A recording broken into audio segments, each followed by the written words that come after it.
Je lui ai passé ma carte avec mon code. Je suis là, moi je dépense en pesos.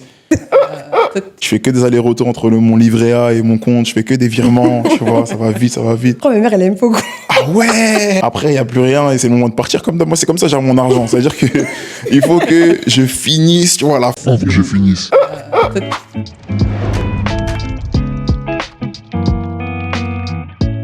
Avez-vous des fins de mois difficiles? Par là, j'entends, arrivez-vous à donner votre dîme, régler vos factures, épargner, sortir entre amis, partir en vacances ou même lancer vos projets avec vos finances? Si oui, eh bien bravo à vous et félicitations. Et sinon, eh bien cela signifie que vous faites partie de la majorité des Français, 75% des Français qui reconnaissent avoir des fins de mois difficiles. Donc bonjour, moi c'est Wendy, étudiante en médecine, donc actuellement je passe en 7e année. Et parallèlement à cela, j'ai depuis l'année dernière lancé mon entreprise qui se situe dans le domaine de la gestion des finances personnelles pour aider justement les personnes à prendre soin de leurs finances.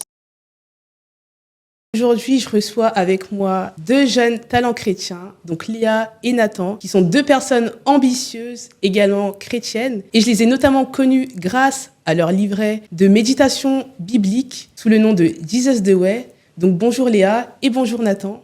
Bonjour. Bonjour, Wendy. Donc Léa, est-ce que tu peux te présenter en quelques mots? Ok, bonjour déjà, moi je m'appelle Léa. J'ai 23 ans. Je suis actuellement étudiante. Donc, je fais un MBA en marketing et communication. Et parallèlement à ça, cofondatrice de la marque Jesus the Way depuis 1 an et demi. Ok, et ton rapport avec les finances? Alors, j'ai pas toujours eu un bon rapport avec les finances. On va dire que j'ai commencé à m'intéresser à la gestion financière, éducation financière. C'était en 2020, si je dis pas de bêtises.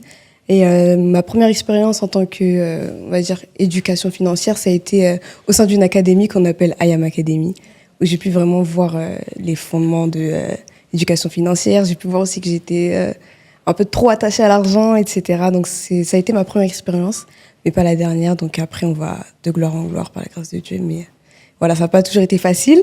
Mais aujourd'hui, on essaye d'avancer dans ce sujet-là. Donc voilà. Ok, super. Et toi, Nathan, peux-tu te présenter? Moi, c'est Nathan, j'ai 27 ans. En vrai, je fais plein de choses. Entrepreneur, coach de vie. Je suis aussi sur les réseaux, je crée du contenu. Et voilà. Ok. Et ton rapport avec les finances, toi, de ton côté? Mon rapport avec les finances, c'est une longue histoire. Hein. Franchement, je suis passé partout. Je suis passé partout, mais comme Léa, c'était en 2022. J'ai commencé à m'éduquer financièrement. J'avais acheté le livre, là, Père riche, Père pauvre, qui m'a beaucoup aidé et qui m'a montré à quel point voilà, j'étais très faible financièrement dans la gestion de mes finances. Et c'est à partir de là que j'ai réellement progressé, en fait. Effectivement, là, on rentre bien dans le vif du sujet et j'en profite pour justement faire découvrir les planificateurs de budget Gère tes finances, Psaume 23. Donc, c'est la 2e édition qui est actuellement lancée. Donc, ce livret, il est vraiment conçu pour vous aider à avoir une bonne gestion de vos finances et avoir une vision globale, justement, de vos finances. Donc, n'hésitez pas à jeter un œil sur ces livrets qui sont conçus pour les jeunes, pour les étudiants, pour les familles, pour les personnes de la vie active ou non. Et actuellement, c'est plus de 200 ventes qui ont déjà été faites. Et nos livrets sont également présents sur 3 continents. Et de là, on va revenir sur nos invités où, effectivement, je vais vous poser des questions un petit peu plus personnelles au niveau de votre notion avec l'argent. Donc toi, par exemple, Léa, tu me disais que tu habitais toujours chez tes parents. Yes. Et est-ce que tu as toujours eu cette notion de prendre soin de tes finances ou pas du tout? Oula, pas du tout. Vraiment pas. Par exemple, la première fois, on va dire que j'ai travaillé ou que j'ai vraiment eu de l'argent dans mes mains, c'était, je pense, à la fac. À la fac, quand on a eu la bourse. Et c'est ça. Il faut savoir que à ce moment-là, je mettais pas encore ma dîme. Je savais pas qu'il fallait mettre sa dîme. Pour moi, c'était, il fallait mettre sa dîme en fait quand on a un travail. Et pour moi, je considérais pas que c'était un travail, donc je gardais tout pour moi. Ce qui fait que je dépensais tout mon argent. Franchement, je dépensais tout, je gardais rien. Ça allait dans le shopping. Je dirais plus shopping, voyage, mais vraiment shopping. Je faisais du shopping tous les mois. Aucune épargne. Aucune épargne. Et puis en soi, je gagnais quand même je gagnais au début 300 €. Donc j'aurais pu épargner au moins même 50 € par mois, mais ça m'a même pas traversé l'idée d'épargner. Et surtout que j'ai fait mon premier découvert. C'est quand au début je savais pas en fait que c'était autorisé d'avoir un découvert. Après, mon frère il m'a dit si tu peux. J'ai fait ah ok, c'est intéressant tout ça. Ah, l'argent que tu n'as pas. Voilà. Okay. Donc j'ai commencé les découvertes comme ça. Et en fait le problème avec les découvertes c'est que c'est une fois. Ouais, c'est un cercle vicieux. C'est-à-dire que comme tu as déjà un découvert, le mois suivant, tu as moins d'argent, donc tu reprends encore l'argent de ce découvert-là, et tous les mois, tu finis à découvert. Et sortir de ça, c'est vraiment, en fait, se mettre dans la tête que, OK, maintenant, je dépense que ce que j'ai. Et justement, j'ai eu cette mentalité-là. Enfin, c'est arrivé au moment où j'ai commencé à faire des budgeting. Bien. Donc, en fait, mon frère, il est dans la finance. Il travaille dans la finance, donc il m'aide beaucoup par rapport à ça. J'ai commencé à me renseigner, à vouloir m'éduquer financièrement, parce que j'ai toujours eu pas un désir de l'argent, mais j'ai toujours bien aimé en soi savoir gérer mon argent, mais je savais pas comment le faire, sachant qu'on n'apprend pas ça à l'école. Effectivement. Donc je me suis dit, je vais commencer à me renseigner. Et le fait que j'ai mon frère dans les finances, justement, ça m'a permis aussi d'avoir ce regard-là plus financier, ou de poser des questions, etc.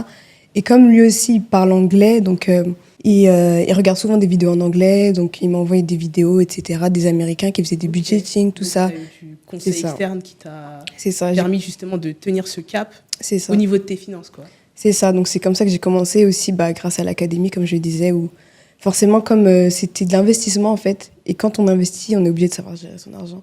Parce que si tu as un rapport trop proche, on va dire, avec l'argent, moi, ce qui était mon cas, j'étais trop attachée à l'argent.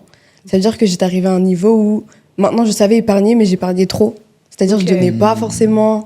J'avais du mal à donner mon argent, j'avais du mal à lâcher. Mais donner dans quoi? Ouais. Donner dans quoi?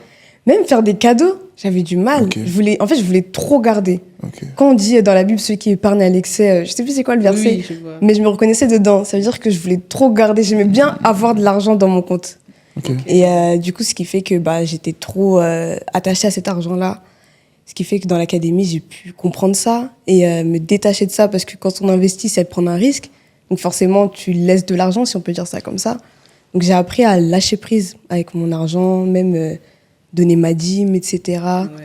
Et après, au fur et à mesure, c'est ça. Cap de l'initiative. C'est ça. 10%. Quand tu te dis déjà, eux, ils donnent pas 10%, moi, je te donner. En plus, je dois épargner. En plus, les factures, tu te dis, c'est pour Dieu, tu vois, t'es obligé. En soi, et puis même, comme on dit, tu te donnes ta dîme, mais Dieu, il va toujours te rendre. Amen. On en reviendra de la dîme. C'est ça. Voilà. En plus, on est chrétien.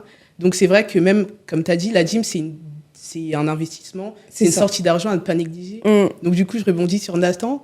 Toi, ton lien avec l'argent, comment ça s'est fait, tes finances, etc.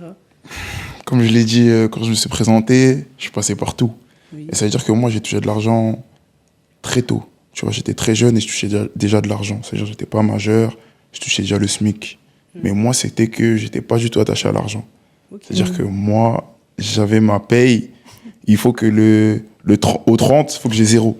Tu vois? Ton C'est-à-dire que- objectif. Ouais, c'était mon objectif, tu vois. Et c'est-à-dire que à cette époque-là, j'étais en centre de formation, et ouais, tout mon argent passait chez Zara, je crois. Ah ouais? Genre, je rentrais dans la chambre avec des gros sacs comme ça, tu vois.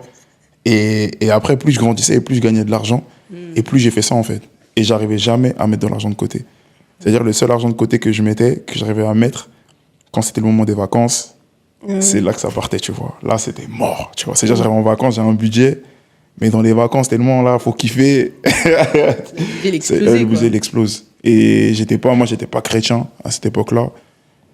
Donc, on va dire que j'avais une vie fast life un peu, tu vois. C'est-à-dire que tout ce qui était boîte, tout ce qui était Airbnb, hôtel, moi, c'était ça mon quotidien. Et j'aimais beaucoup le luxe.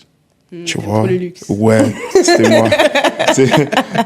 C'était moi. C'est-à-dire que tu peux me voir à Dior, à Gucci, tu vas dans des hôtels 5 étoiles, dans des spas. Et t'avais les moyens de te payer tout ça? Ouais, j'avais les moyens. Ok. Mais en fait, j'avais les moyens, mais pour être à zéro. C'est-à-dire qu'en fait, maintenant, je te dirais que j'avais pas les moyens.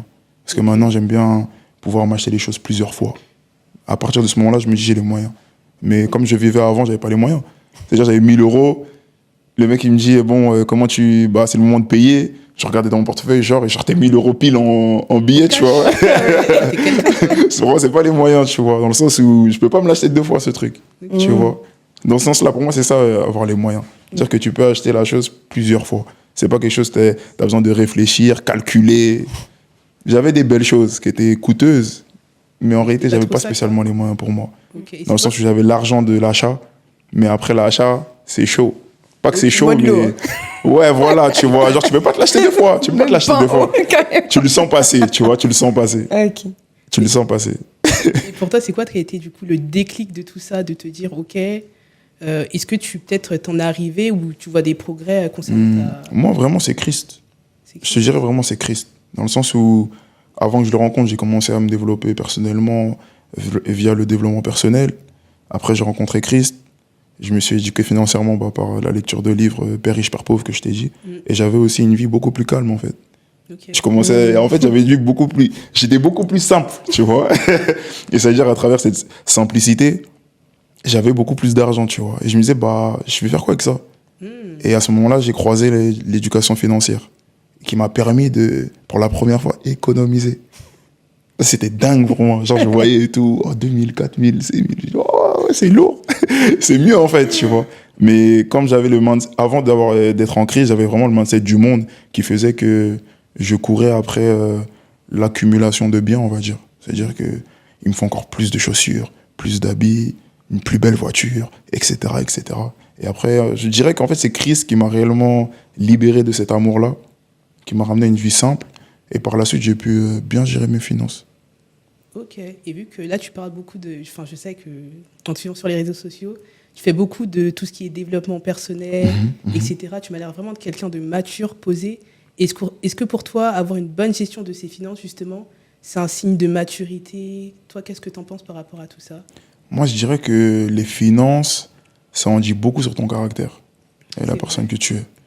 J'ai remarqué cela.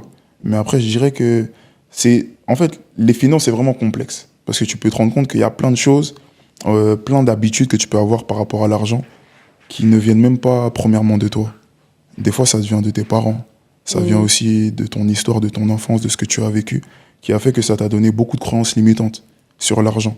Et des fois, soit tu l'as diabolisé et ça donne différents résultats pour certains. C'est-à-dire que quand tu le diabolises, il y en a, ils voient ça comme quelque chose de mauvais, qui fait qu'ils ne peuvent pas en recevoir plus, qui fait que quand il faut payer, voilà, c'est compliqué.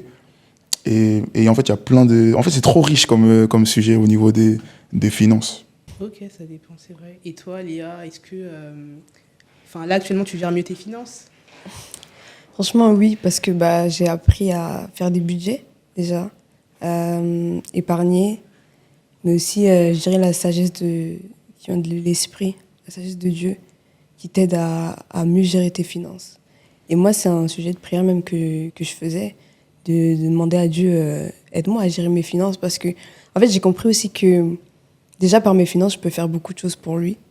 Et aussi, je suis que gestionnaire, en fait, de ces finances qu'il m'a donné la grâce d'avoir. Donc, c'est à moi aussi de bien savoir le gérer pour faire sa volonté, etc. Donc, j'ai appris. Après, je dis pas que je gère mes finances parfaitement. Des fois, j'ai des écarts, tu vois, mais oui, beaucoup mieux. C'est toujours l'esprit qui me recalibre, on va dire, il me dirige, on va dire ça. Genre maintenant, puis même par la lecture aussi, parce que moi aussi j'ai lu Père riche, Père pauvre. et même par rapport à ma vision de vie, là où je veux aller, je suis obligée de savoir gérer mes finances. C'est capital pour moi. Je peux pas, genre par exemple, je peux pas être dans 10 ans me dire qu'est-ce que tu as fait avec tout cet argent et me dire rien. Parce que je veux avoir des enfants, je veux qu'ils soient bien, je veux investir pour eux aussi, pas que pour moi. Donc en fait, là, c'est me rendre service pour plus tard. Donc, je suis obligée de savoir gérer mon argent. Le peu que j'ai maintenant, c'est important que je sache le gérer pour que aussi Dieu il puisse me donner plus. C'est ça. Ok, c'est top. Justement, j'imagine que c'est justement cette bonne gestion financière qui vous a, entre autres, permis de lancer tous vos projets actuels. Quoi. Ouais. Donc, c'est pas plus mal, finalement. C'est ça. Ouais, ça. Mais surtout que ça implique un sacrifice. Donc, tu es obligé de savoir gérer tes finances quand tu veux te lancer dans un projet. Ok. Donc, Et quand tu dis sacrifice, tu penses à quoi? Par exemple, parfois, tu as de l'argent, tu aurais envie de dépenser, mais comme tu as une entreprise, tu te dis non, je préfère me mettre dans mon entreprise d'abord, et ensuite, après, quand ça va fructifier, etc., dépenser cet argent. Donc, tu priorises, en fait. C'est ça. Tu as des priorités. Voilà, exactement. Qu'avant, tu n'aurais pas eu la tête à ça, en fait. C'est ça. C'est ça. Avant, tu te disais, oui, je vis sur le moment même, mais maintenant que tu as une entreprise, tu es obligé de voir plus loin. Donc, forcément, si tu veux voir plus loin, tu es obligé de savoir gérer ton argent maintenant. Sinon, tu ne pourras pas aller là où tu veux aller si tu ne sais pas gérer ton argent aujourd'hui. Ouais, c'est ça. Je dirais même, des fois, en fait, tu mets l'entreprise en premier avant toi-même, en fait. C'est ça. Tu penses d'abord à l'entreprise avant toi-même, et je pense que ça te garde au niveau des finances. Qui fait qu'habituellement, vu que c'était toi à la première place, tu aurais peut-être acheté des choses et tu te serais fait plaisir. Mais vu que là, tu mets d'autres choses à la première place, ta manière de dépenser ton argent va changer. C'est vrai. Et du coup, par exemple, est-ce que vous avez une anecdote drôle au sujet d'une mauvaise gestion de vos finances, justement? Qui veut commencer? Pas en rapport avec le business, pas forcément. Pas forcément Ok. personnel, Ok. une dépense comme ça, un voyage ou hop, il va Ok. casser quelque... Moi, j'en ai trop. Franchement, moi, j'en ai une comme ça. J'étais parti en vacances au Mexique. J'étais parti à Cancun, tu vois. Bien loin. J'étais parti à Cancun et en fait, il y a un truc qui se fait que là-bas, c'est en pesos. Et quand tu fais le change, t'as l'impression, je sais pas, on dirait que c'est pas ton argent, tu vois. C'est-à-dire, je suis là, moi, je dépense en pesos. Je fais que des allers-retours entre mon livret A et mon compte. Je fais que des virements, tu vois, ça va vite. Après, il n'y a plus rien et c'est le moment de partir. Comme moi, c'est comme ça que j'ai mon argent. C'est-à-dire que il faut que je finisse, tu vois, à la fin, il faut que je finisse. Et en fait, le truc, c'est quoi? J'ai fait tomber mon téléphone dans l'eau, tu vois. Et quand je suis retourné à Paris, pour moi, je devais juste le réparer. Mais j'ai dû en acheter un nouveau. Et en fait, pour acheter le nouveau, c'était chaud. C'était impossible, en fait, pour moi. C'est-à-dire que j'avais pas de téléphone, genre, pendant 2 semaines, 3 semaines, tu vois. On pouvait pas me joindre. On pouvait pas me joindre. Alors que habituellement, si j'étais plus intelligent avec mes finances, j'aurais pu en racheter un, tu vois. Mais là, c'était vraiment en vacances, je dépense tous mes sous. J'ai resté ça. Zéro, là. Et voilà, d'où l'importance d'avoir quand même une épargne, des précautions et de vraiment ça. voir plus loin que maintenant. T'as une anecdote drôle, Léa? Moi, je sais pas si j'ai une anecdote drôle, mais Ou un Mais conseil par rapport à peut-être... par rapport aux finances, à la gestion de sa vie. Bah après, je dirais que moi, j'étais un peu, enfin pas comme Nathan, mais moi, j'épargnais pour voyager. C'est-à-dire, j'avais qu'un seul objectif, c'était voyager à la fin de l'année. Faire au moins un voyage par an. Donc moi, c'était vraiment ça. J'épargnais pour ça. Et quand je revenais de vacances, bah, logiquement, j'avais plus rien vu que j'avais tout dépensé pour les vacances. Mais après, je sais pas si... je pense que je dois en avoir quand même des anecdotes drôles, mais là, comme ça me vient pas.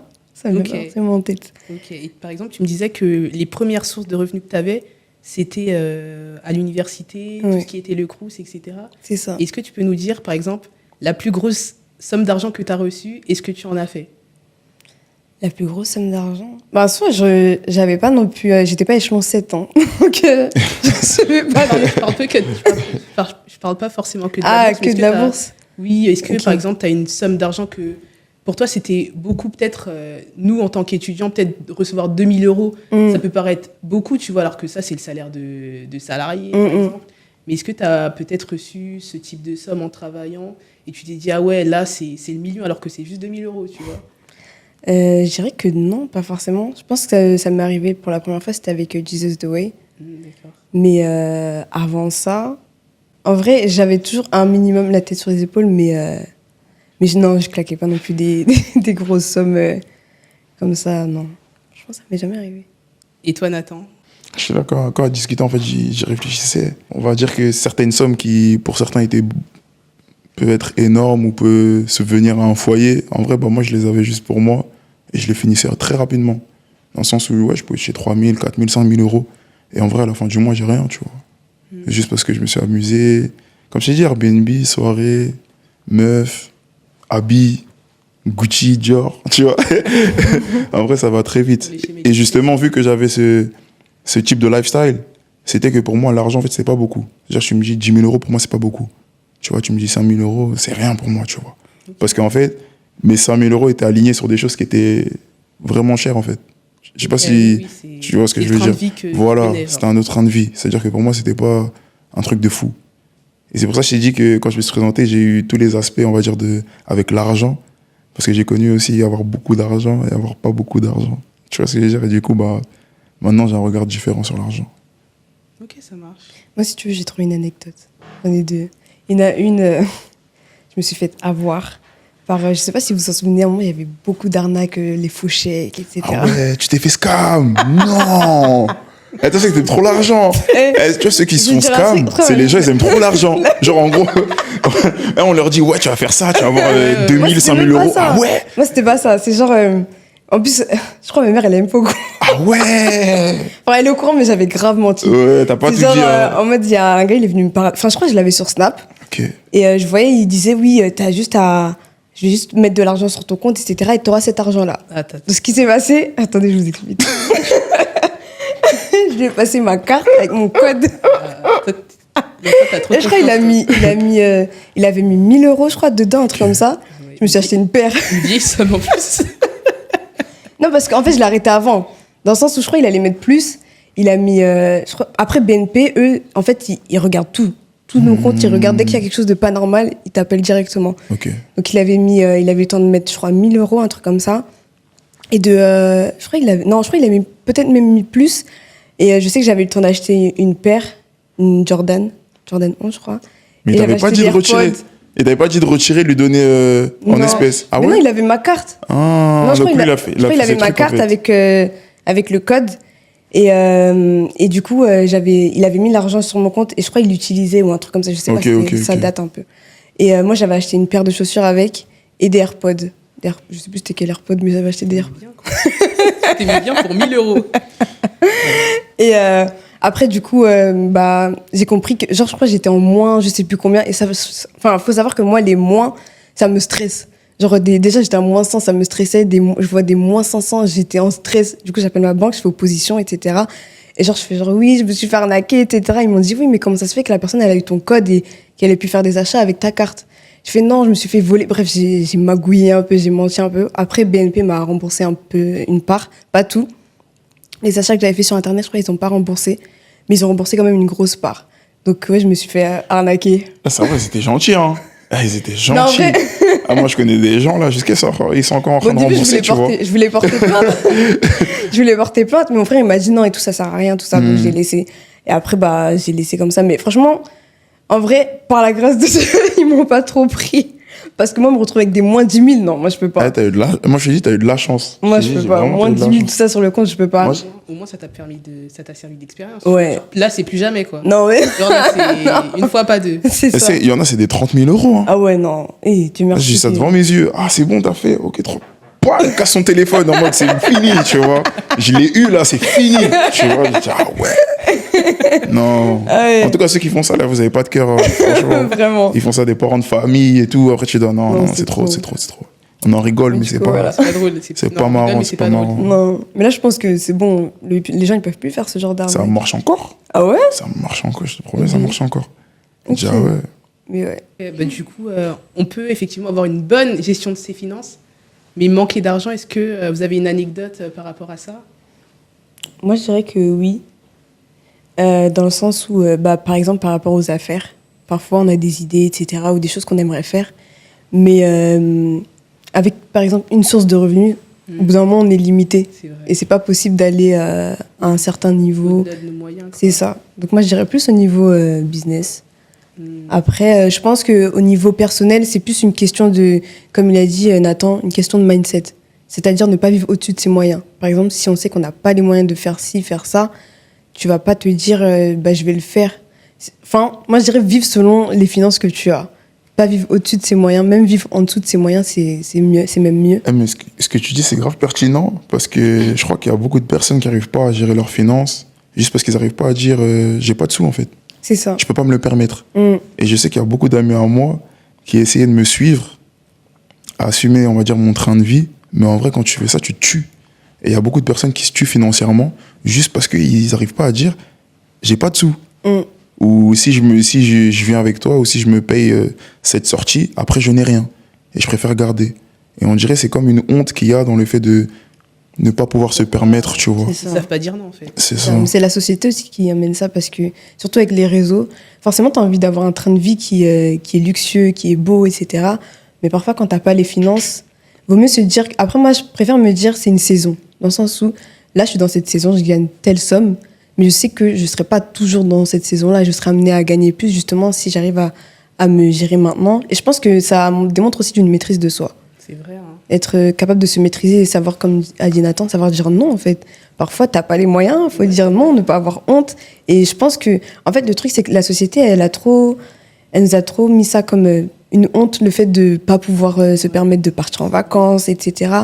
Sachant qu'il y a des choses, c'est normal. Ne pas aller 15 fois au restaurant, c'est normal, en fait.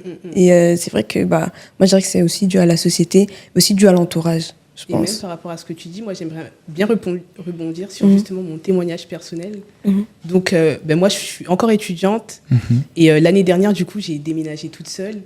Et c'est de là en fait que j'ai vraiment eu un lien avec les finances plus prononcé qu'avant, dans le sens où ok, avant j'étais encore au domicile familial, j'avais la bourse, tatati tatata, j'avais pas de loyer à payer.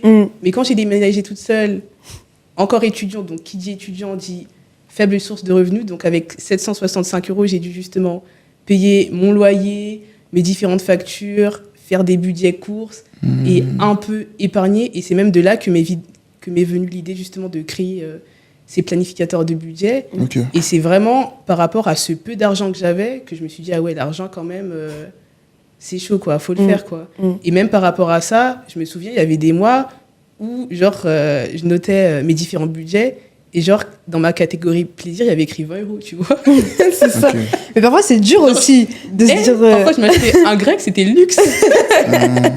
Mais du coup, justement, quand c'était compliqué, on va dire, au niveau des finances, ou même quand tu vois que, bah, limite, tout ton argent part pour ce qui est dans ta vie, mais ne vient pas directement pour un plaisir personnel, c'était quoi ton regard face à ça? Par rapport à... Par rapport au fait que tu n'aies que, par exemple, 20 € pour tes plaisirs. Ah oui, Et oui. tout le reste de ton argent, c'est en gros de l'argent qui part comme ça, tu vois. Bah, c'est une grâce, même par rapport à ça, ça m'a permis d'avoir une autre vision de mes finances, dans le sens où là, actuellement, bah, comme on parlait un peu de mindset, mentalité, actuellement, tu vois, j'ai pas envie d'être pauvre. Je me dis, c'est une galère d'être pauvre, tu vois. Et même, je me considère pas comme pauvre par la grâce de Dieu. Déclare sur ta prophétise. Voilà, les bonnes phrases. Mais franchement, Il n'y avait pas de amen. vivant de 1000 €, c'était chaud, hein, parce que là, peut-être on peut voir sur les réseaux sociaux, ouais, ceci, cela, mais on connaît pas les backstage, C'est les ça. budgets courses à 60 €, où tu te serres le ventre, pour pas faire n'importe quoi, mais ça m'a permis quand même de me dire, ah ouais, quand même, l'argent, ça aide, en fait, tu vois, et on peut pas faire semblant, surtout en tant que chrétien, oui, non, pas l'argent, ceci, cela, alors que ça peut bénir beaucoup de gens, tu vois. C'est ça. Et ouais, par rapport à ça. Hein. Ok.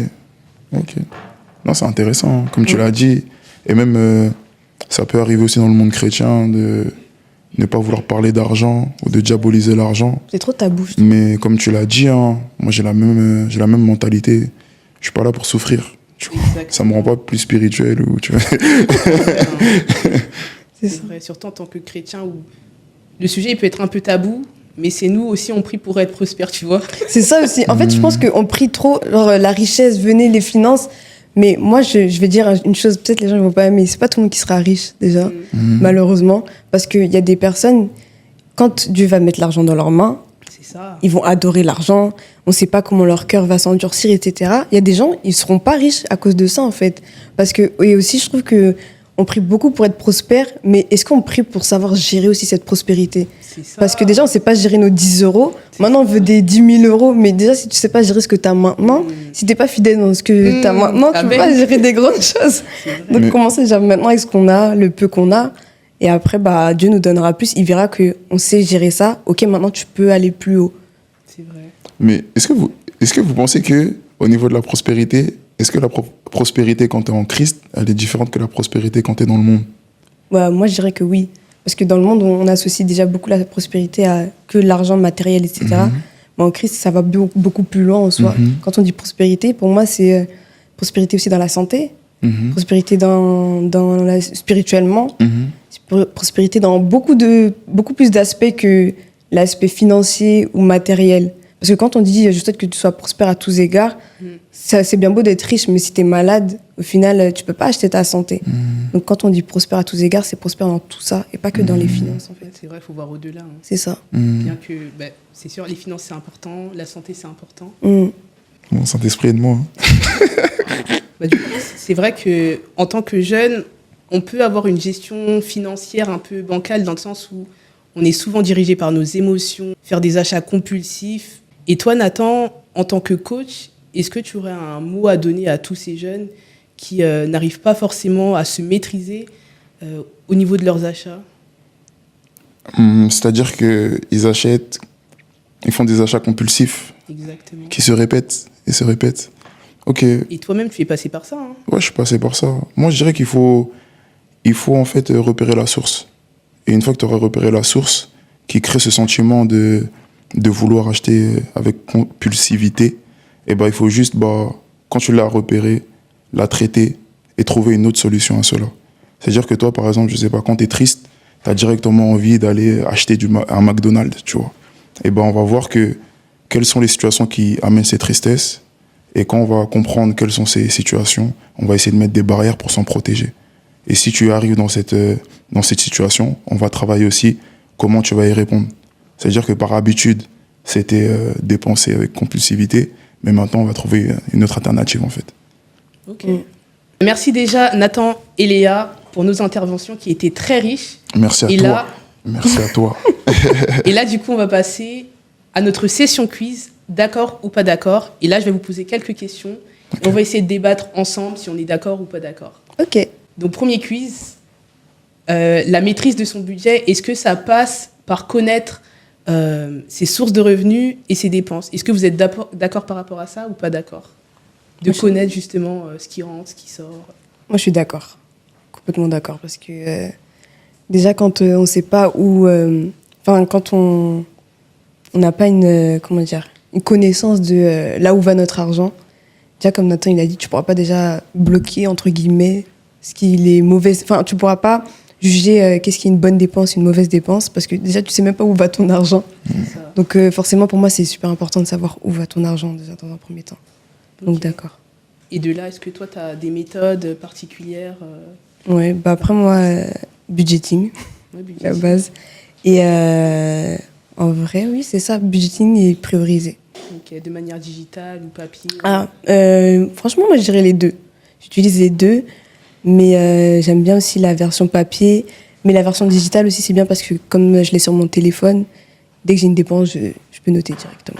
Tu notes directement. Ouais. Et toi, Nathan, tu es d'accord du fait de connaître ses sorties d'argent et ses entrées d'argent pour justement mieux maîtriser ses dépenses? Ouais, moi je suis d'accord.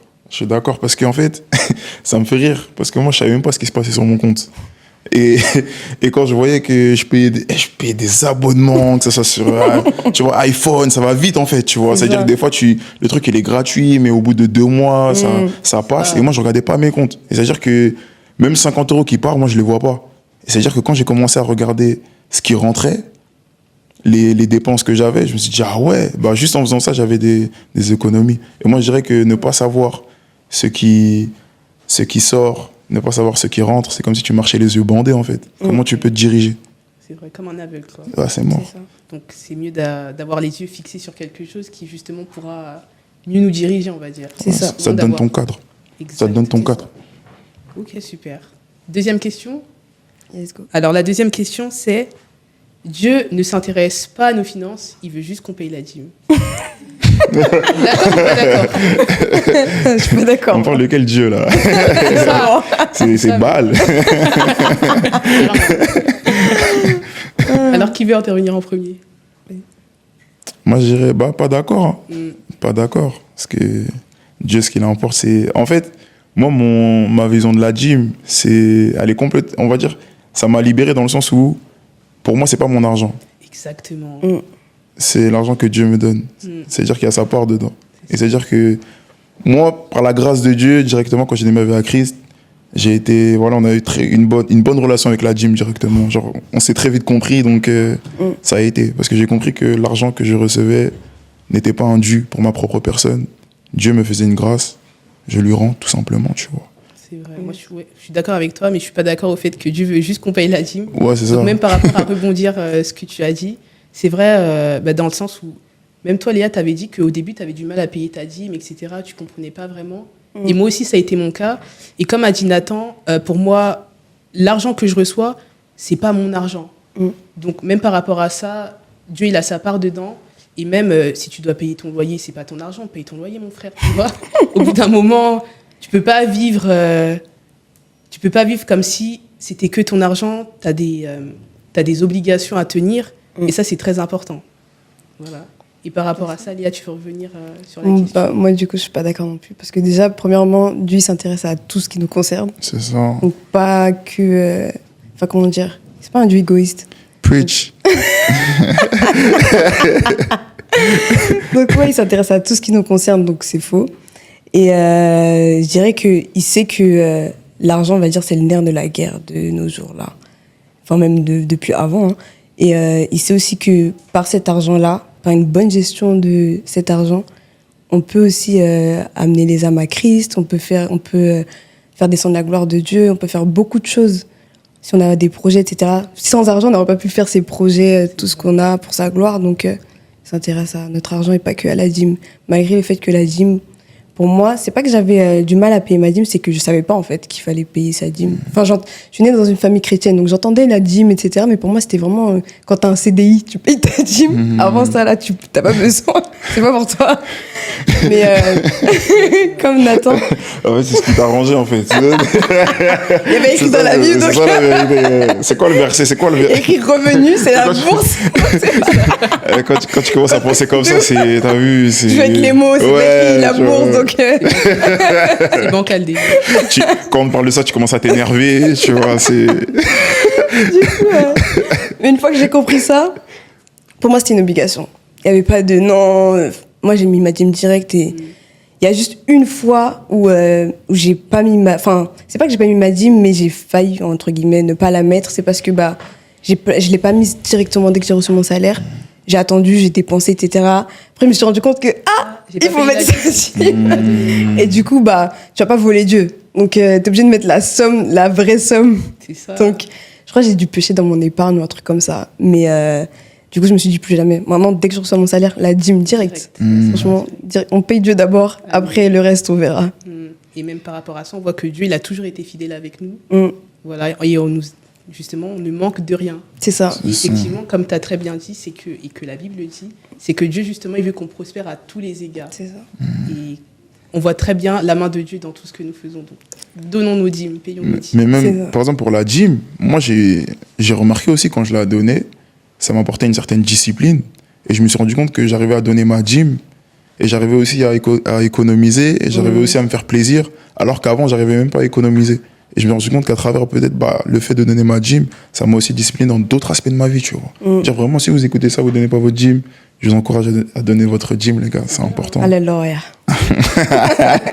Et même ce que tu as dit, ça peut paraître paradoxal dans le sens où c'est quand tu as donné ta dîme que là, tu as pu justement mieux gérer ton argent, te faire plaisir, alors que quand tu donnais pas ta dîme, tu vivais un peu dans le désordre comme ça. Et c'est justement quand tu donnes ta dîme que là, Dieu, il ouvre des portes, des opportunités pour te bénir, en fait. C'est exactement ça. En fait, faut pas s'inquiéter dans le sens où, oui, je donne, donc je manque. Comme tu as dit au début, il me semble, c'est que c'est un investissement. Faut le voir comme un investissement. Dieu, il va pas te voler, il va te le rendre même au centuple. Il va te le rendre encore plus. Donc, faut pas voir ça comme une dépense ou comme de l'argent qu'on perd. En plus, c'est une protection aussi de tes finances. Tu verras que quand il y a des gens, par exemple, qui ne mettent pas leur dîme, ils perdent toujours leur porte-monnaie, ils perdent toujours de l'argent, les papiers, etc. Et quand tu mets ta dîme, Dieu, il protège tes finances. Et tu n'as pas toutes ces galères, c'est ça. Au final, tu donnes un peu, mais si tu avais gardé, tu aurais perdu plus avec tout ce qui te serait arrivé sans cette protection financière, sans la main de Dieu sur tes finances. Donc, ça te détache de l'argent. Aussi, ça détache de l'argent. Parce que ça peut vite... En fait, l'argent, c'est trop un dieu. Parce que dans le sens où t'es face à la réalité très vite, tu vois. Ça veut dire que tu vas dire que voilà, tu portes pas importance à l'argent, mais il faut de l'argent pour manger. Quand t'as faim et que tu peux pas acheter, maintenant c'est comment, tu vois. Et ça veut dire que sans en rendre compte, des fois en fait ton Dieu c'est l'argent, pour de vrai, tu vois. Et je crois qu'à travers la dîme, le fait de renoncer en fait à une partie de ton argent, je pense que ça travaille un truc dans ton système de pensée, même dans ton cœur, tu vois. C'est vrai. Ça te détache de ça. Je trouve que c'est trop important. Est-ce que vous pensez qu'il est préférable de payer ses dettes avant de pouvoir épargner? C'est une vraie question, ça. Payer ses dettes avant d'épargner? Moi, je dirais que oui. Enfin, je pense que oui. Parce que quand je vois ça, comment je le vois, je me dis, t'épargnes, mais tu dois de l'argent. Je sais pas, déjà, moi, juste le fait de devoir de l'argent, Ça sonne mal. ça me dérange. Genre, je préfère, à la limite, si j'épargne pas ce mois-ci et que je te dois de l'argent, je préfère te le rendre, ça libère mon cœur. Je suis pas stressée, oui, je dois ci, je dois ça aux gens. Moi, je peux pas. Et en plus, même, pour revenir à la Bible, encore, on nous dit que tu dois pas, enfin, c'est pas que tu dois pas emprunter, mais je pense que c'est aussi le fait que tu dois pas toujours devoir de l'argent aux gens. Pour moi, c'est une mauvaise chose de devoir de l'argent aux gens, ou de garder ses dettes, on va dire. rembourse tes dettes dès que tu peux, le plus tôt possible. Pour moi, c'est le mieux. C'est vrai. Je crois qu'il y a dans la Bible un verset qui dit celui qui doit de l'argent, il est l'esclave Ouais. justement C'est ça. de la personne à qui il a emprunté l'argent, quoi. Donc c'est important moi aussi je suis d'accord du coup, de devoir rembourser les dettes, payer les choses que l'on doit payer, justement avant de pouvoir épargner. C'est ça. Ok. Et toi Nathan, par rapport à ça? T'es pas d'accord? Non, bon, non, je suis d'accord avec vous. Pas d'accord, c'est ça? Du coup, pas d'accord. Vous Toi, étiez pas d'accord? D'accord? T'es d'accord? Vous étiez pas d'accord, c'est ça? On était d'accord, nous. Ah, vous êtes d'accord, ok. De rembourser d'abord. Non, moi aussi, ouais. je suis d'accord. Mais il y a peut-être des éventualités où, voilà, tu t'es mis en accord avec ton créancier, Ah ouais, toi. qui fait que tu as un plan de remboursement, mais tu peux le faire de façon aussi à faire Après- quelque chose à côté, tu vois. Je sais pas, tu vois, c'est dans Ouais, ça juste ce dépend. truc-là. Je pense Mais si que- tu dois de l'argent aux gens, non, ça c'est mort. Mais c'est ça. Impossible. Si tu dois de l'argent, rends l'argent aux gens. Mais si, je sais pas. Non, après, moi, je pense que ça dépend. Par exemple, au niveau des banques, c'est différent. C'est ça, moi, c'est dans cet Que- aspect-là. moi, c'est plus, comme tu as dit, quand tu dois de l'argent aux gens, moi, ça, je peux pas. Ouais, c'est mort. Devoir de C'est l'argent mort, aux c'est gens, mort, c'est tu mort. donnes d'abord l'argent aux gens. Ouais, c'est mort, et c'est mort, après, c'est mort. tu épargnes. Mais après, ça dépend aussi combien tu dois aux gens. Enfin, ça dépend du contexte aussi, je pense. Combien tu dois, plutôt. Pas aux gens. Aux gens, tu rembourses direct. Ouais, Franchement, non, les ça, gens, je tu sais pas. rembourses direct. Je sais pas Non, moi, je parlais vraiment des trucs, peut-être Ouais. des amendes qu'on majorait quand Ah, t'étais oui. petit, ou je sais pas, tu vois. Ouais, mais non. Moi, je pense que quand même, c'est mieux de rembourser. C'est mieux de quand même. rembourser Après, direct. si tu peux épargner un petit peu à côté, bon. Il faut avoir les moyens, quoi. Ouais, Faut c'est avoir ça. les moyens de rembourser. C'est- Et Et d'avoir Épargner, ouais, c'est ça. épargner. Mais à prioriser, franchement, rembourse d'abord. Ouais, vraiment. Ok. Non, je suis d'accord. Donc, 4e question. Est-ce que vous pensez qu'on peut sortir de la pauvreté justement en ayant une bonne gestion de ses finances? Bien sûr. Heureusement. D'accord. Encore heureux. Moi, je pense que oui. Ouais, une bonne gestion de l'argent, mais aussi. Après, il n'y a pas que ça. Je dirais que c'est la base. C'est ça, j'allais dire, bro. Ça, C'est j'allais bon, dire. je fais Ça, des j'allais budgets, dire. c'est bon, je vais être riche. C'est ça, j'allais dire. Ça, j'allais dire. Yes. Tu pense peux être que- positif, mais. Ah, C'est ça. tu Non, vois. pour moi, c'est la fondation, Ouais, c'est le c'est la base fondement. de- Genre, si t'as pas ça, tout va s'écrouler. C'est comme. La maison- à chaque fois, je vais maison, dire la c'est Bible. bâti- la maison Que qui la- est bâtie sur le sable. Voilà. Mm. Genre, tu bâtis d'abord les fondations, ensuite tu vois pour que l'immeuble monte en hauteur. Mais c'est pas tu penses d'abord à l'immeuble et après les. Les Non, ça va fondations, s'effondrer. Non, pour moi, c'est la base en tout cas. Mais il n'y a pas que ça. Genre, il faut autre chose. C'est pas comme ça qu'on devient riche. Hein. Sinon, on serait tous riches. Ouais, surtout, tous riches. Moi, je suis d'accord. D'accord. Tout pareil. Ouais, tout pareil. Copier-coller. Ouais, copier-coller. C'est pas parce que tu vas bien gérer tes finances que tu vas être Non, riche. mais Il y a c'est d'autres choses à mettre en place. C'est ça. D'autres principes. Ok. Du coup, on va passer à la 5e question. Est-ce que vous pensez que justement, que la gestion financière, avoir une bonne gestion financière, ça nécessite forcément de se priver de tout, de ses sorties et de ses loisirs? Ah ouais, non. Non, moi, je pense que non. Justement, c'est pour faire les deux, enfin allier les deux, c'est-à-dire payer ce qu'on doit payer, mais aussi, je pense qu'on doit aussi un minimum profiter de cet argent, profiter dans la sagesse, bien sûr, mais ça ne veut pas dire qu'on ne doit plus avoir de vie ou non, juste vivre selon nos finances, mais pour moi, en tout cas, ça ne doit pas nous priver des plaisirs, etc. Parce que je pense qu'on a aussi besoin De vivre. c'est ça, on n'est pas venu pour souffrir non plus, donc Amen. quand même, un minimum. Amen, amen. Mais voilà. Ok, oui, exactement. Moi, je suis d'accord que... C'était quoi la question? Est-ce qu'il faut... 5. Non, il faut Avoir pas, aucun faut pas plaisir. renoncer. Ouais. Oui, c'est ça. Il faut quand même pouvoir justement se faire plaisir, mais également, il faut aussi avoir les moyens de se faire plaisir. Oui, c'est sûr. Donc, il ne faut pas trop abuser non plus. Donc, c'est aussi une question d'équilibre par rapport à tout ça. Donc, d'accord au fait qu'il n'y a pas besoin de se priver, de se serrer le ventre Quand même. pour bien vivre, quoi. T'es ça. d'accord, Nathan? Moi, pas d'accord. Ah ouais D'accord. Ah, pas d'accord. Non, moi, je dirais moi, je vois plus ça comme des saisons, différentes saisons. C'est vrai. Et je crois que si tu veux réussir et sortir de la pauvreté, tu seras obligé de passer dans des phases où tu dois être prêt justement à te serrer la ceinture pour de vrai, tu vois. Mais c'est juste une période, tu Oui. vois. Mais pas genre, tout le temps. aucun plaisir. Non, après, ça dépend de chacun, Mais ça moi- dépend de chacun en bah, vrai, tu vois. Pour moi, c'est genre, tu peux te faire des plaisirs, mais justement, selon tes moyens. Ok. Genre, pour moi, tu te feras toujours plaisir dans la vie, Mhm. mais comme tu as dit, ce sera par saison. Par exemple, parfois, bah, ton plaisir, ce sera pas les voyages, parce que t'as pas les moyens actuellement, mais tu peux te faire plaisir moins cher, on va dire. Ouais, ok. Ouais, bah oui. Pas le budget de 20 euros, là. Non, ouais, bien sûr. Je, Non, pour je moi, comprends. t'es Par exemple, moi, je obligé. veux plaisir, je vais au parc. Tu vois, c'est gratuit. Tu vois. Économe. Mais ouais, non, Ouais, si, mais- je te suis. Pour moi, en tout cas, c'est dans le sens où tu dois pas être dans la tristesse Non, ouais. ou ouais. te morfondre parce que t'as pas. Enfin, parce que tu veux trop te garder la ceinture, tu veux trop te serrer la ceinture, tu fais rien, quoi. Non. Équilibre. Ouais, c'est ça. C'est vraiment ça. Ok. Donc, on va passer à une autre question. Est-ce que vous pensez que la dîme, justement, c'est un investissement à prioriser dans ces projets? Pour moi, oui. 100%. Moi, je vais parler franc, hein. Pour moi, sinon, c'est du vol. Tu voles Dieu. Donc, c'est mieux de payer sa dîme, t'es tranquille avec Dieu, etc. Franchement, même, pour moi, enfin, c'est une obligation. Donc, pour moi, il faut payer sa dîme. Enfin, c'est pas négociable. Pour moi, en tout cas, selon moi, c'est pas négociable. Redis-moi la question. Est-ce que tu penses que la dîme, c'est un investissement, une sortie d'argent qui doit être priorisée, justement, dans notre budget? Ok. Et moi, j'ai une autre vision sur la gym. C'est-à-dire, pour moi, c'est pas un investissement. Pour moi, c'est comme un acte d'adoration envers Dieu. Et c'est-à-dire qu'en fait, moi, même quand je donne la gym, je la donne pas dans le truc de bon, Dieu va me rendre au centuple et tout. Et ça veut dire que c'est pour ça, moi, je le vois pas comme un investissement, en fait. Je le vois comme un acte que je fais. Mais c'est une sortie d'argent. C'est une sortie d'argent, mais en fait, C'est pas pour moi, pour- c'est même pas une sortie. Là, je dis Ça, je te- investissement pour pas dire dépense. Dans Ok. le sens où Pour c'est moi, pas c'est comme ça, je te dis. Genre, pour moi, c'est pas une dépense. Non, c'est pas une dépense. Voilà, Tu vois ce que je Non, veux là, j'ai dit dire? C'est ni investissement, non, ni c'est pas une une dépense. Moi, je te dis, c'est comme si Dieu me fait grâce d'avoir une somme d'argent.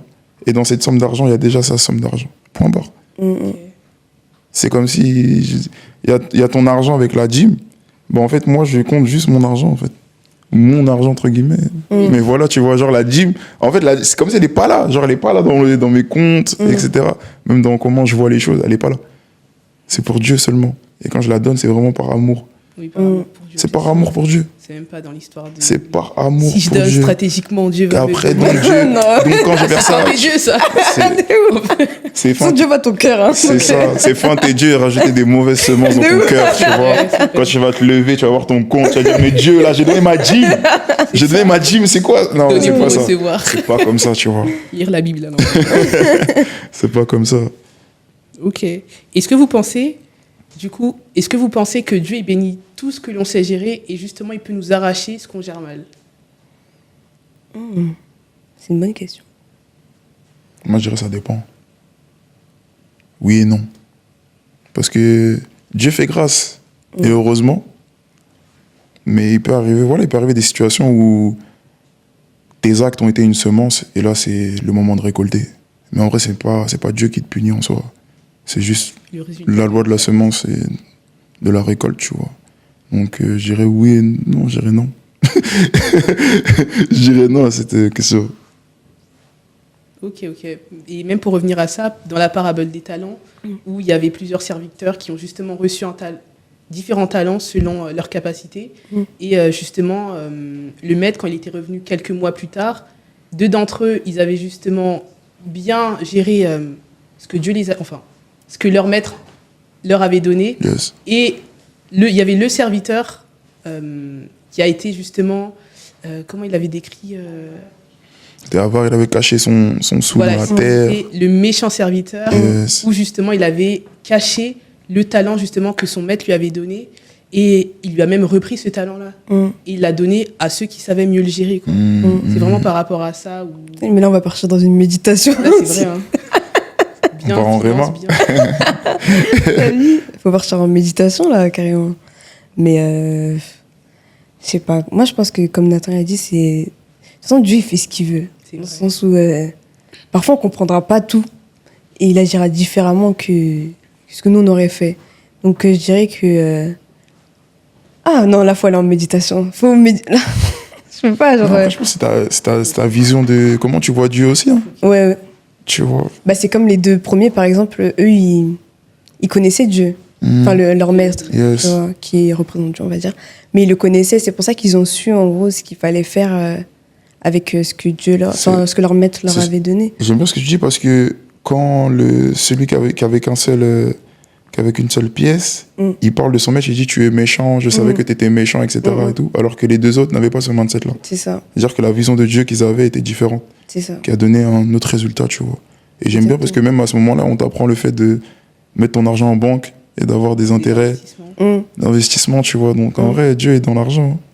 Et même quand on lit la Bible, on peut voir toutes sortes on peut voir toutes sortes de versets qui sont en lien avec les finances. Et justement, Dieu, il n'est pas loin de nos finances et il tient justement à qu'on soit prospère sur ces finances-là. Et du coup, une autre question, et la question c'est, est-ce que vous pensez qu'il est mieux d'investir des petites sommes ou plutôt d'attendre d'avoir beaucoup d'argent pour l'investir? Moi, je dirais de commencer avec ce qu'on a. Ici, c'est petit, commence avec petit. Comme ça, tu te familiarises avec le fait aussi d'investir. Et tu verras que, en fait, tu auras quelque chose à présenter à Dieu. Dans le sens où, Seigneur, j'investis telle somme d'argent, ou j'ai commencé l'investissement, agis, multiplie. Et comme ça, tu pourras avoir une multiplication dans le peu que tu as, tu vois. Mais je pense qu'il faut commencer. Ok, il faut être fidèle dans les petites choses pour... Ouais, moi, je le vois comme ça. Parce que moi, je pense que si tu fais la deuxième solution d'attendre d'avoir beaucoup d'argent pour investir, le risque est plus gros. Il peut avoir aussi une plus grosse peur dans le sens où tu te dis, mais j'ai 10 ans d'épargne là, tu vois. J'ai 10 ans d'épargne, est-ce que ça va être le bon? Donc, tu vois, une peur de se lancer. Alors que si tu commences avec petit, tu auras déjà eu affaire aux échecs, tu te serais trompé, tu auras su comment rebondir d'une erreur ou d'un échec. Je pense que c'est mieux de commencer avec petit. Et du coup, ça me fait même rebondir sur, vu qu'on parlait beaucoup de dîmes là, il y en a par exemple qui veulent, enfin, même on avait évoqué ça, ils attendent d'avoir beaucoup d'argent pour commencer à donner leur dîme. Alors que si on donne pas avec peu, c'est pas quand on aura plus que l'on va justement donner notre dîme, quoi. C'est ça. Bah, comme il a dit, Nathan, on fait déjà commencer petit. Et je pense même que quand tu n'as jamais investi et que tu as une grosse somme, déjà c'est un trop gros risque et tu vas pas investir au final. Tu vas pas investir parce que justement, comme c'est une grosse somme et que tu n'as jamais, comme tu as dit Nathan, tu n'as jamais été confronté aux échecs, au fait de perdre ton argent, parce que l'investissement, c'est ça aussi. C'est un risque que tu prends en perdant ton argent. Et je pense que ça te permet aussi de te détacher de l'argent. Donc, ça t'amène dans un processus, au final, qui te fait évoluer. Oui, et après, petit à petit, bah, tu auras des grosses sommes et tu n'auras plus peur d'investir. Justement, ça te donne aussi une habitude et tu sauras dans quoi investir, dans quoi ne pas investir, là où ça fonctionne pas trop, etc. Donc, pour moi, oui, c'est un processus. Pour moi, je le vois comme un escalier. Par exemple, il vaut mieux commencer par les petites marches plutôt que ce sera plus dur en fait de franchir une grande marche d'un coup. Ouais, donc des petites habitudes à avoir. C'est ça. Justement ensuite mieux investir par la suite. C'est ça. Ouais, c'est ça, la gym. Ouais, même là, au niveau de la gym, hein, quand tu vas avoir 1 000 € à envoyer, tu vas dire ah ouais. C'est ça. Je sais pas, tu vois ce que je veux dire? Ouais. C'est-à-dire que toi, déjà, 10 €, tu disais non, tu penses que quand tu vas avoir 1000, tu vas donner. C'est vraiment ça. Je te dis, des fois, j'ai vu, tu vois, quand tu fais les virements, tu regardes la somme, tu dis oh, ça ah ouais, genre je pourrais faire ça avec, tu vois. C'est ça. Après, on réfléchit trop. C'est ça. Alors qu'on n'a pas commencé à donner quand on avait justement peu. C'est une t'as habitude. T'as pas donné 2 €, t'as pas donné 20 €, c'est pas 2000 que tu vas donner. Dieu, il sait ce qu'il fait. Dieu, il sait ce qu'il fait. Il est trop fort. Moi, je dis, il est trop fort dans ce qu'il fait. Apprends à donner 50. Apprends à donner 100, tu vois. Donne tes 150, tes 200. Et après, quand Dieu va multiplier, tu seras à l'aise avec ça. C'est ça. Merci Léa et merci Nathan pour ces échanges. Franchement, c'était un plaisir d'échanger au sujet des finances. Du coup, on clôture cette session de podcast. Donc, maîtrisez votre budget et vivez sans stress. Donc, je vous remercie Léa et Nathan. Un mot pour la fin? Merci à toi déjà pour cet échange. C'était très enrichissant et un premier podcast, c'est très bien. Et achetez les planeurs. C'est tout, il faut les faire. Ah non, c'est vrai, on n'a pas parlé. Je vais montrer. On a les planeurs? Bon, on a pu présenter les planeurs pour les finances. Là, c'est pour les personnes qui veulent se rapprocher de Dieu. Au niveau de la méditation, tu verras qu'il y a 100 pages, donc 100 versets, un par page, avec une technique de méditation. C'est vraiment pour les personnes qui veulent se rapprocher de Dieu. Et on sait qu'à travers sa parole, c'est l'un des meilleurs moyens de le connaître, de comprendre ce qu'il attend de nous, de se rapprocher de lui. Et c'est ce qu'on offre en fait avec ce petit livret. Et vraiment, ça amène une certaine discipline également. Certaines disciplines, ça t'apprend aussi comment méditer. Et le but, c'est que tu puisses commencer avec ça et que tu finisses avec ton propre cahier en train de méditer pendant des heures et des heures en mode bishop. Je dirais même que c'est même dans la Bible où tu apprends à gérer tes finances. Pour moi, dans la Bible, il y a tout. Il y a aussi comment gérer tes finances, comment placer de l'argent, etc. Donc, tout est en lien avec la Bible, donc lisez vos Bibles seulement. Ah, c'est vrai. Il faut une sagesse. Et la sagesse, elle est dans la parole. C'est ça. Amen, amen.